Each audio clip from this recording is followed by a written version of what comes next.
నమస్కారం, జే న్యూస్ కి స్వాగతం. హెడ్లైన్ చూద్దాం. యాదాద్రి ఆలయానికి జాతీయ స్థాయి గుర్తింపు, ప్రసాదానికి భోగ్ సర్టిఫికెట్. సంక్రాంతికి ఊరెళ్తున్నారా? ఈ రూట్లో వెళ్తే పండగ తర్వాతే ఇంటికి.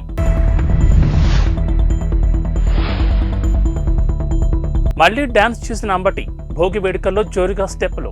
తెలుగు రాష్ట్రాల్లో భోగి వేడుకలు ఘనంగా జరుగుతున్నాయి. చిన్న పెద్ద అందరూ ఉత్సాహంగా భోగి వేడుకల్లో పాల్గొంటున్నారు. ఆంధ్రప్రదేశ్ రాజధాని అమరావతిలోని మందడంలో నిర్వహించిన భోగి వేడుకల్లో టీడీపీ అధినేత నారా చంద్రబాబు నాయుడు, జనసేనాని పవన్ కళ్యాణ్, నాదెండ్ల మనోహర్ పాల్గొన్నారు.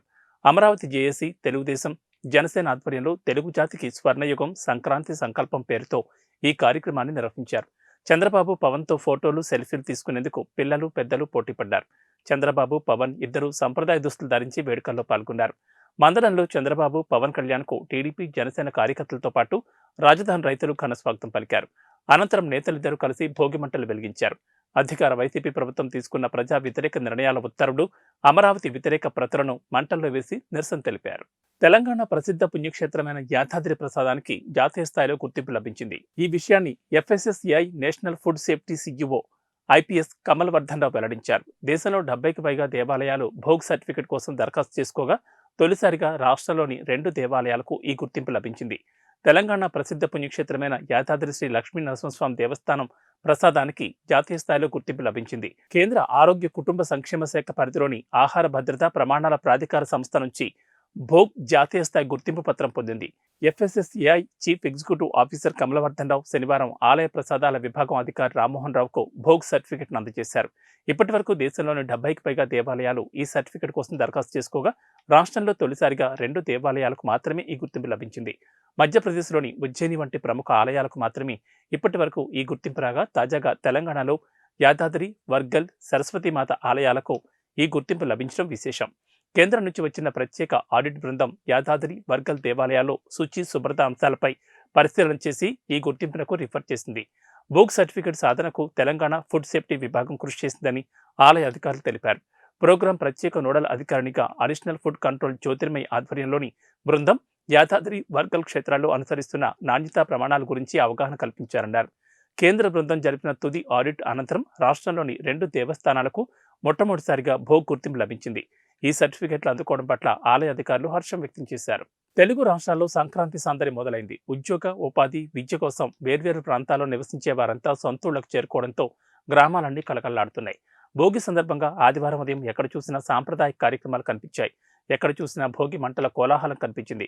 చిన్న పెద్ద అనే తేడా లేకుండా సరదాగా కార్యక్రమాల్లో పాల్గొన్నారు. సత్తెనపల్లి పట్టణంలో వైఎస్ఆర్సీపీ కీలక నేత, మాజీ మంత్రి అంబటి రాంబాబు గత ఏడాది మాదిరిగానే ఉత్సాహంగా కనిపించారు. భోగి సందర్భంగా పట్టణంలో ఆదివారం నిర్వహించిన భోగి వేడుకలో ఆయన డాన్స్ చేశారు. జోరుగా, హుషారుగా స్టెప్పులు వేసి ఆకర్షించారు. డప్పు చప్పులకు లయబద్ధంగా డాన్స్ చేసి అందరినీ ఆకట్టుకున్నారు.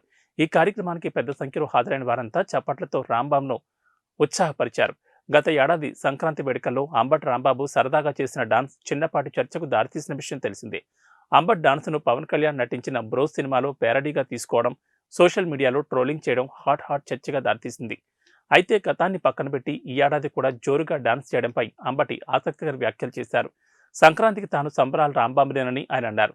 లేనిపోని రాద్ధాంతాలను తాను పట్టించుకోబోనని ఓ మీడియా సంస్థతో మాట్లాడుతూ అన్నారు. సినిమాల్లో కూడా చూపిస్తున్నారు కదా అని ప్రశ్నించగా సినిమాల్లో పెట్టుకునే స్థాయిలో నన్ను లేపుతుంటే నేనెందుకు కాదంటాను, నాకేం సమస్య లేదు, ఇంకో 2-3 పాటలకు డాన్స్ చేస్తానని వ్యాఖ్యానించారు. ఇదిలా ఉంచితే ఈ ఏడాది భోగి మంటల వేడుకల సాక్షిగా ప్రభుత్వ వ్యతిరేక నిరసనలను చేపట్టాలని విపక్ష టీడీపీ, జనసేన పార్టీలు తమ శ్రేణులకు పిలుపునిచ్చిన విషయం తెలిసిందే.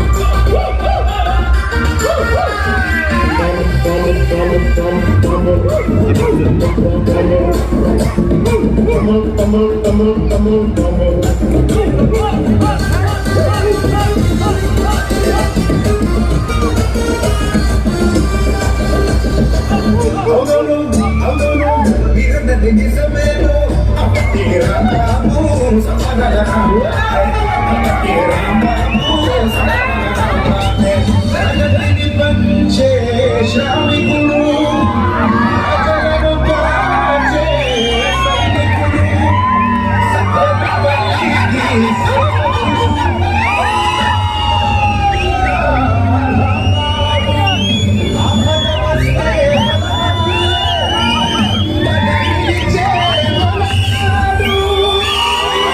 అందుకే రామా అమ్మకి రామా రామా అమ్మకి రామా అందుకే రామా అమ్మకి రామా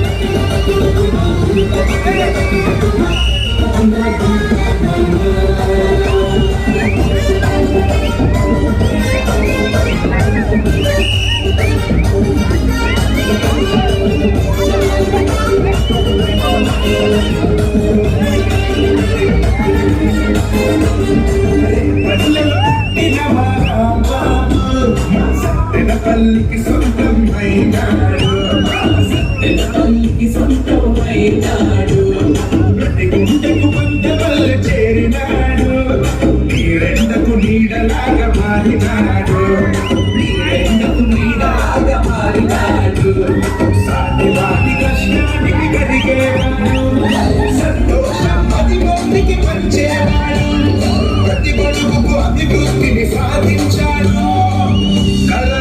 కరోనా విపత్తులోన కంటికి రెప్పలా కాపాడాడు.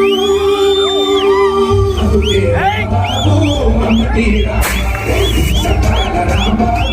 అమ్మటి అందుకే రాంబాబు అమ్మటి రాంబాబు సకల రాంబాబు అమ్మటి రాంబాబు.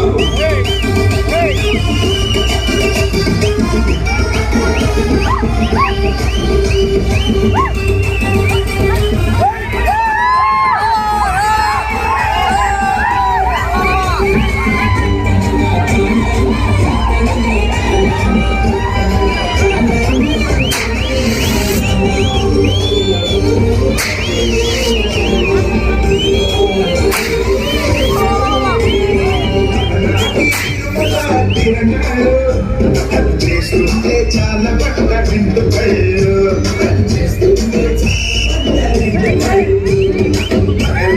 పడదోసి సంతోషాలు పల్లె పల్లె నింపినాడు సంక్షేమాలు, పల్లె పల్లె నింపినాడు సంక్షేమాలు, సంకురాత్రి పండుగ వస్తే మూడు నాడు అంగరంగ వైభవమే అన్ని ఊళ్ళు. తన కొడుకు రాజారెడ్డి పెళ్లి సందర్భంగా వైఎస్ షర్మిల తెలుగు రాష్ట్రాలకు చెందిన ప్రముఖులను ఆహ్వానిస్తున్నారు. ఇరు రాష్ట్రాల ముఖ్యమంత్రులను పెళ్లికి ఆహ్వానించిన షర్మిల మాజీ సీఎం చంద్రబాబు నాయుడుతో పాటు ఇతర కీలక నేతలను కూడా స్వయంగా కలిసి ఆహ్వానించారు. తాజాగా నందమూరి తారకరత్న భార్య అలేఖ్యను కలిసి ఆహ్వాన పత్రిక అందించారు. అలేఖ్యతో షర్మిల, ఆమె భర్త అనిల్ కలిసి దిగిన ఫోటో సోషల్ మీడియాలో వైరల్ అవుతోంది. కాంగ్రెస్ నాయకురాలు వైఎస్ షర్మిల తనయుడు వైఎస్ రాజారెడ్డి మరికొద్ది రోజుల్లోని ప్రియా అట్లూరిని పెళ్లాడనున్న సంగతి అందరికీ తెలిసిందే. తన కుమారుడి వివాహ రిసెప్షన్కు రావాలని రాజకీయ రంగానికి చెందిన ప్రముఖులను షర్మిల ఆహ్వానిస్తున్నారు. తన సోదరుడు ఏపీ సీఎం జగన్ను ముందుగా ఆహ్వానించిన Sharmila Telangana CM Revanth Reddy, deputy CM Bhatti Vikramarka, మాజీ మంత్రి హరీష్ రావు, ఏపీ మాజీ సీఎం చంద్రబాబు నాయుడు సహా అనేక మందిని ఆహ్వానించారు. అయితే వాళ్ళందరికీ షర్మిల ఒక్కలే వెళ్లి వెడ్డింగ్ ఇన్విటేషన్ ఇచ్చారు. కానీ నందమూరి ఫ్యామిలీకి చెందిన అలేఖ్యారెడ్డికి మాత్రం షర్మిల, ఆమె భర్త బ్రదర్ అనిల్ కలిసి ఇన్విటేషన్ అందించారు. అలేఖ్యతో కలిసి వాళ్ళిద్దరూ దిగిన ఫోటో సోషల్ మీడియాలో ప్రత్యక్షమైంది. దీంతో తమ కొడుకు వివాహ రిసెప్షన్కు ఆహ్వానించడానికి షర్మిల దంపతులు తారకరత్న భార్యను కలిశారనే భావన వ్యక్తమవుతోంది. రాజకీయ నేపథ్యం ఉన్న వ్యక్తులను ఆహ్వానించడం కోసం షర్మిల ఒక్కరే వెళ్తున్నారు. కానీ రాజకీయ నేపథ్యం లేని కుటుంబానికి సన్నిహితంగా ఉండేవారని ఆహ్వానించడానికి షర్మిలతో పాటు అనిల్ కూడా వెళ్తున్నారని దీన్ని బట్టి అర్థమవుతోంది.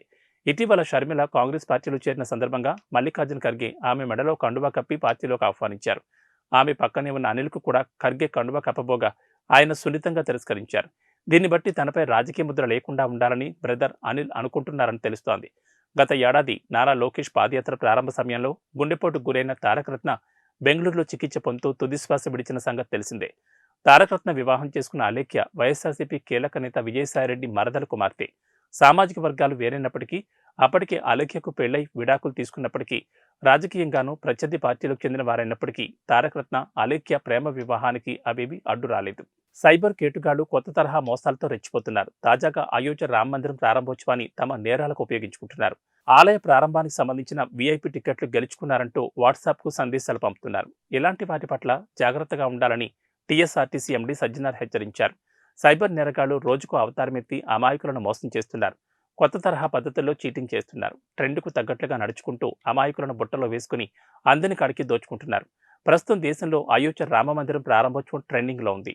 ఈ నెల 22న రామ మందిరం ప్రధాని మోడీ చేతుల మీదుగా ప్రారంభం కానుండగా ఇప్పటికీ అన్ని ఏర్పాట్లు పూర్తయ్యాయి. దీన్ని ఆసరాగా చేసుకుని సైబర్ కేటుగాళ్లు కొత్త మోసానికి తెరతీశారు. అయోధ్య రామ మందిరానికి వీఐపీ టికెట్ గెలుచుకున్నారంటూ వాట్సాప్కు ఏపీకే ఫైల్ పంపుతున్నారు. దీనిపై ట్విట్టర్ వేదికగా ఆర్టీసీ ఎండీ సజ్జనార్ స్పందించారు. అయోధ్య రామ మందిర్ ప్రారంభోత్సవం ఈవెంట్కు వీఐపీ టికెట్లు కావాలా? అయితే ఈ లింక్ క్లిక్ చేయండి. డైరెక్ట్గా ఈ ఏపీకే ఫైల్ను డౌన్లోడ్ చేసుకోండి అని మీకు వాట్సాప్లో మెసేజ్ వచ్చిందా? అయితే తస్మాత్ జాగ్రత్త. ఇలాంటి మెసేజ్లోని లింక్స్ క్లిక్ చేసినా, ఏపీకే ఫైల్స్ డౌన్లోడ్ చేసినా ఇక అంతే, మీ డేటాను సైబర్ నేరగాళ్లు దోచుకుంటారు. మీ వ్యక్తిగత వివరాలు, బ్యాంకు వివరాలన్నీ తస్కరించి మోసాలకు తెగబడుతున్నారు. అన్ని స్క్రీన్ షాట్లు షేర్ చేశారు. ఇలాంటి మోసాల పట్ల జాగ్రత్తగా ఉండాలని హెచ్చరించారు. ఏమాత్రం అలసత్వం వహించినా ఖాతా ఖాళీ అవడం ఖాయమని, ఏదైనా అనుమానం ఉంటే పోలీసులను సంప్రదించాలని సజ్జనార్ ప్రజలకు సూచించారు. కాంగ్రెస్ ప్రభుత్వంలో సీఎం రేవంత్ రెడ్డి ప్రస్తుతానికి ఇంటి నుంచే పాలన సాగిస్తున్నారు. అయితే పాలనా భవనం విషయంలో సీఎం రేవంత్ రెడ్డి కీలక నిర్ణయం తీసుకున్నట్లు తెలిసింది. నిజాం కాలంలో 1900 సంవత్సరంలో నిర్మించిన ఇంద్రభవనం లాంటి పైగా ప్యాలెస్ను సీఎం క్యాంపు కార్యాలయంగా మార్చి అక్కడి నుంచి ఆయన పాలన చేయనున్నట్లు సమాచారం. తెలంగాణ నూతన సీఎంగా రేవంత్ రెడ్డి ప్రస్తుతానికి తన ఇంటి నుంచే పాలన సాగిస్తున్నారు. గతంలో సీఎం కేసీఆర్ ప్రగతి భవన్ను క్యాంప్ ఆఫీస్గా ఉపయోగించుకోగా కాంగ్రెస్ అధికారంలోకి రాగానే దాని పేరును ప్రజాభవన్గా మార్చి డిప్యూటీ సీఎం అధికారిక నివాసంగా కేటాయించారు. ప్రస్తుతం భట్టి విక్రమార్క ప్రజాభవన్లో ఉంటున్నారు. సీఎం రేవంత్ క్యాంప్ ఆఫీస్ కోసం చాలా ప్రాంతాలను పరిశీలించిన చివరకు హైదరాబాద్లోని ఓ చారిత్రాత్మక ప్యాలెస్ను ఆయన కేటాయించనున్నట్లు తెలుస్తోంది. నిజాం కాలంలో 1900 సంవత్సరంలో నిర్మించిన ఇంద్రభవనం లాంటి పైగా ప్యాలెస్ను సీఎం క్యాంప్ కార్యాలయంగా మార్చి అక్కడి నుంచి రేవంత్ రెడ్డి సర్కార్ పాలన చేయాలని యోచిస్తున్నట్లు సమాచారం. ఈ నేపథ్యంలో సీఎస్ శాంతికుమారి, మున్సిపల్ శాఖ ముఖ్య కార్యదర్శి దానకిషోర్ సహా పలువురు ఉన్నతాధికారులు పైగా ప్యాలెస్ను ఇటీవలే సందర్శించారు. త్వరలోనే ఆ భవనాన్ని రెనోవేట్ చేసి సీఎం క్యాంపు కార్యాలయంగా మార్చనున్నట్లు సమాచారం. ఆరో నిజాం మీర్ మెహబూబ్ అలీ ఖాన్ దగ్గర ప్రధానమంత్రిగా పనిచేసిన నవాబ్ వికారుల్ ఉమ్రా 1900 సంవత్సరంలో ఈ ప్యాలెస్ను నిర్మించుకున్నాడు. ఆ వంశం పేరు మీదుగా దీనిని పైగా ప్యాలెస్గా పేరొచ్చింది. అయితే ఈ భవనం నిజాంకు నచ్చడంతో ఆయనకే బహుమతిగా ఇచ్చారు. మీర్ మెహబూబ్ అలీ ఖాన్ తన కుటుంబ సమేతంగా అప్పుడప్పుడు ఈ ప్యాలెస్కు వచ్చేవారు. హైదరాబాద్ విజయవాడ హైవేపై ఉన్న పతంగి టోల్ ప్లాజా వద్ద భారీగా ట్రాఫిక్ జామ్ అయింది. సంక్రాంతికి హైదరాబాద్ నుంచి స్వగ్రామాలకు వెళ్తుండటంతో కిలోమీటర్ల మేర వాహనాలు నిలిచిపోయినట్లు తెలుస్తోంది. దీంతో ఆ ట్రాఫిక్లో చిక్కుకున్న ప్రయాణికులు ఫోటోలు తీసి సోషల్ మీడియాలో పోస్టులు పెడుతున్నారు. తెలుగు రాష్ట్రాల్లో సంక్రాంతి పెద్ద పండుగ. ప్రపంచంలో ఎక్కడ స్థిరపడ్డా సంక్రాంతికి అంతా స్వగ్రామాలకు చేరుకుంటారు. మరీ ముఖ్యంగా ఏపీలో ఈ పండుగను ఘనంగా నిర్వహిస్తారు. ఒక వేడుకల 4-5 రోజులు సంక్రాంతి గ్రాండ్గా సెలబ్రేట్ చేసుకుంటారు. బసవన్నల ఆటలు, కోడిపందాలు, భోగిమంటలు, ఇలా పండగ మామూలుగా ఉండదు. అయితే హైదరాబాద్ నగరంలో ఉంటున్న ఏపీ వాసులు గ్రామాలకు వెళ్లేందుకు సిద్ధమవడంతో రైల్వే స్టేషన్లు, బస్టాండ్లు 2 రోజులుగా కిక్కిరిసిపోతున్నాయి. రైల్వేల్లో ముందస్తు రిజర్వేషన్లు కూడా దొరకడం లేదు. మహిళలకు బస్సుల్లో ఫ్రీ జర్నీ కావడంతో బస్సుల్లో ప్రయాణించేందుకు ఎక్కువగా ఆసక్తి చూపుతున్నారు. ఇక ప్రైవేట్ బస్సుల్లోనూ రద్దీ విపరీతంగా పెరిగింది. కొందరు సొంత వాహనాల్లో స్వగ్రామాలకు వెళ్దామని అనుకున్నా వారికి కూడా తిప్పలు తప్పడం లేదు. ప్రయాణ ప్రాంగణాలతో పాటు టోల్ ప్లాజాల వద్ద కూడా భారీగా రద్దీ నెలకొంది. సంక్రాంతి పండుగ నేపథ్యంలో హైదరాబాద్, విజయవాడ జాతీయ రహదారి రద్దీగా మారింది. హైదరాబాద్ నుంచి సొంతూళ్లకు, ఏపీకి వెళ్లే నగరవాసుల వాహనాలు బారులు తీరాయి. ఇప్పటికే సెలవులు ప్రకటించడంతో యాదాద్రి భువనగిరి జిల్లాలోని చౌటుప్పల్, పతంగి టోల్ ప్లాజా వద్ద వాహనాల రద్దీ విపరీతంగా పెరిగింది. వాహనాలు మెల్లిగా ముందుకు కదులుతున్నాయి. ఫాస్ట్గా ఉన్నా కూడా టోల్ ప్లాజా వద్ద వాహనాలు వేగంగా ముందుకు కదలడం లేదు. దానికి తోడు ఉదయం పొగమంచు కూడా కమ్మేయడంతో వాహన రాకపోకలకు అంతరాయం ఏర్పడింది. పండగ నేపథ్యంలో శుక్రవారం రాత్రి వరకు 50,000 వాహనాలు వెళ్లనున్నట్లు జీఎంఆర్ అధికారులు అంచనా వేస్తున్నారు. అయోధ్య రామమందిర ప్రాణప్రతిష్ఠకు ముహూర్తం సమీపిస్తున్న వేళ సరికొత్త విషయాలు వెలుగులోకి వచ్చాయి. సరిగ్గా 32 ఏళ్ల క్రితం ఇదే రోజున దేశ ప్రధాని అయోధ్య రామమందిరానికి చేరుకున్నారు. కన్యాకుమారి నుంచి కాశ్మీర్ వరకు చేపట్టిన ఏకతా యాత్రలో ఆయన ఉన్నట్లు ఫోటోలను సామాజిక మాధ్యమాల్లో పోస్ట్ చేశారు. అలనాటి మధుర జ్ఞాపకాలు నెబరవేసుకున్నారు. రామమందిరం గురించిన సందేశాన్ని దేశం మొత్తం వ్యాప్తి చేయడానికి ఆయన ఈ యాత్రలో ఉన్నారు. అయోధ్య రామమందిర ప్రాణప్రతిష్ఠకు ముహూర్తం సమీపిస్తున్న వేళ సరికొత్త విషయాలు వెలుగులోకి వచ్చాయి. సరిగ్గా 32 ఏళ్ల క్రితం ఇదే రోజున దేశ ప్రధాని అయోధ్య రామమందిరానికి చేరుకున్నారు. కన్యాకుమారి నుండి కాశ్మీర్ వరకు చేపట్టిన ఏకతా యాత్రలో ఆయన ఉన్నట్లు ఫోటోలను సామాజిక మాధ్యమాల్లో పోస్ట్ చేశారు. అలనాటి మధుర జ్ఞాపకాలను నెమరవేసుకున్నారు. రామమందిరం గురించిన సందేశాన్ని దేశం మొత్తం వ్యాప్తి చేయడానికి ఆయన ఈ యాత్రలో ఉన్నారు. అప్పట్లో జై శ్రీరామ్ నినాదాల మధ్య నరేంద్ర మోడీ ఒక ప్రతిజ్ఞ చేశారు. అయోధ్యలో రామమందిరం కట్టినప్పుడే తిరిగి వస్తానన్నారు. వాటికి సంబంధించిన ఫోటోలు ఇప్పుడు వైరల్గా మారాయి. కాశ్మీర్ను భారత్లో విలీనం చేయడం ద్వారా బీజేపీ దేశాన్ని ఏకం చేయడానికి తపస్సు చేసినట్లు ఈ సోషల్ మీడియా పోస్టులో పేర్కొన్నారు. నరేంద్ర మోడీ ప్రభుత్వంలో ఎట్టకేలకు శతాబ్దాల కలగా మిగిలిన భగవాన్ శ్రీరాముని ఆలయం ప్రతిష్ఠించబడిందని రాసుకొచ్చారు. అయోధ్యలో ఆ శ్రీరామచంద్రుడికి ఆలయం మాత్రమే కాదు, యావత్ అయోధ్య నగరమే పునర్నిర్మాణం జరుపుకుంటోంది. సర్వాంగ సుందరంగా తయారవుతోంది. లక్షల మందికి ఆతిథ్యం ఇచ్చేందుకు సిద్ధమవుతోంది. రైళ్లు, రోడ్లు, వాయు మార్గాల్లో చేరుకోవడానికి అవకాశం ఉన్న అయోధ్యలో ఆ మేరకు రవాణా మౌలిక వసతులను కేంద్ర రాష్ట్ర ప్రభుత్వాలు అభివృద్ధి చేస్తున్నాయి. అయోధ్య అనగానే అందరి దృష్టి అక్కడ నిర్మాణం పూర్తి చేసుకుంటున్న రామమందిరం, బాలరాముడి విగ్రహ ప్రాణప్రతిష్ఠపైనే ఉంది. ఆలయ ప్రారంభోత్సవం సందర్భంగా వచ్చే విశిష్ట అతిథులు, వారికి ఇవ్వబోయే బహుమతులు, ఆలయానికి వస్తున్న కానుకలు, ఇతర విశేషాల గురించి అందరూ ఆసక్తిగా తెలుసుకుంటున్నారు. ప్రారంభోత్సవం తర్వాత వీలును బట్టి రామజన్మభూమికి ట్రిప్ ప్లాన్ చేసుకుంటున్నారు. ఇంతవరకు బాగానే ఉంది. కానీ ఆలయానికి వచ్చే భక్తులకు ఆతిథ్యం ఇచ్చే అయోధ్య నగరం ఎలా ఉంది? మిలియన్ల సంఖ్యలో వచ్చే భక్తులకు ఆ నగరం ఆశ్రయం ఇవ్వగలదా? రోడ్డు విస్తరణ కారణంగా తొలగించిన భవనాల స్థానంలోనూ పునర్నిర్మాణ పనులు జరుగుతున్నాయి. ఇదిలా ఉంటే ఇప్పటికే ఇక్కడున్న హోటళ్లు, వసతి గృహాల నిర్వాహకులు తమ వ్యాపార సామర్థ్యాన్ని పెంచుకుంటున్నారు. ఈ క్రమంలో అదనపు అంతస్తులు లేదా విస్తరణ పనులు జరుగుతున్నాయి. ఈ క్రమంలో రియల్ ఎస్టేట్ రంగానికి రెక్కలొచ్చాయి. అయోధ్య నగరంతో పాటు పరిసర ప్రాంతాల్లో భూముల ధరలు పెరిగాయి. అమ్మకాలు, కొనుగోళ్లు సాగుతున్నాయి.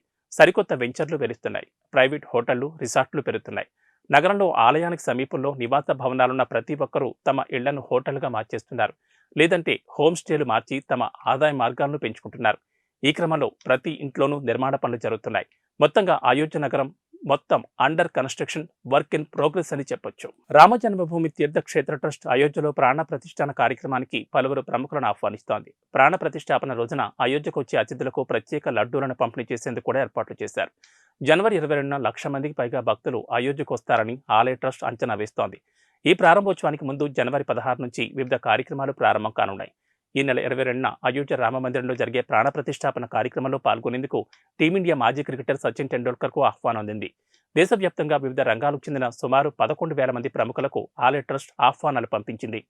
క్రికెట్ ప్రపంచంలో సచిన్ టెండూల్కర్తో సహా పలువురు క్రికెటర్లు ఇప్పటికే రామమందిరాన్ని ప్రారంభోత్సవానికి ఆహ్వానం అందుకున్నారు. వారిలో నీరజ్ చోప్రా, పివి సింధు, విరాట్ కోహ్లీ, రోహిత్ శర్మ సహా ఇతర ప్రముఖ క్రీడాకారులు ఉన్నారు. జాకీ ష్రాఫ్, రజనీకాంత్, రణబీర్ కపూర్ వంటి సినీ పరిశ్రమ ప్రముఖులకు కూడా ఆహ్వానాలు అందాయి. ఈ సందర్భంగా రామజన్మభూమి తీర్థక్షేత్ర ట్రస్ట్ సభ్యులు మాట్లాడుతూ 11,000 మందికి పైగా అతిథులు, ఆహ్వానితులకు జ్ఞాపికలను అందజేసేందుకు ఏర్పాట్లు చేస్తున్నట్లు తెలిపారు. ఇవి బులెటిన్ విశేషాలు. నమస్కారం.